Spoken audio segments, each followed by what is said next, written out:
Oh, here we go, Okay, Astro. okay. Yeah, we got you. We You got got me, you. dude. So, how does Yeah. divine simplicity still keep divine freedom intact? Oh, this is gonna be tough. I don't know if you're familiar with scholasticism, but okay. So the way we define freedom in Thomism is active indifference of God's most simple act with regard to several different secondary objects. So to start with, you have to know that acts are specified by their objects. So because when you want to act, you act to and your act is specified by some object. So, for example, let's say that you want to travel to Spain or any place you want, right? Your action has a Spain as its end. Now, if you can travel on your foot, if you can't travel on your foot, you have to take some means by which the end can be accomplished. Like you have to go on plane with plane or on boat or anything. So those are means by which the end, which is going to Spain, is achieved. Now, those are both objects, but one is primary and the other is secondary. So now God likewise has primary and secondary objects of the divine volition. So the primary object of the divine volition is the divine essence itself.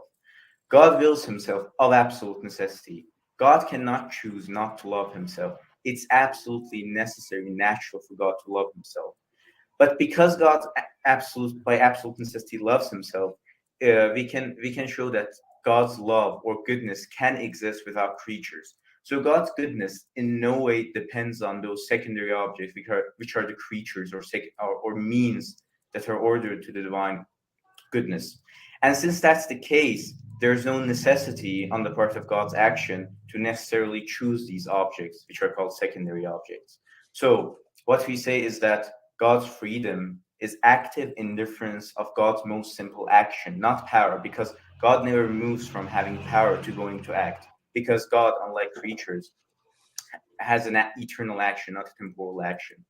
So we creatures move from having power to act. So our freedom is defined as a potency which is open to different actions. But since God never begins to act, his freedom is not defined as potency in relation to different actions, but action in relation to different objects. So from all eternity, God has an eternal action, and that eternal action can have different secondary objects.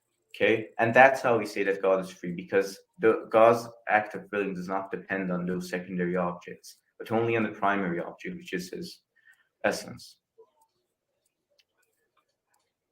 And this distinction is called action taken entitatively versus action called terminatively.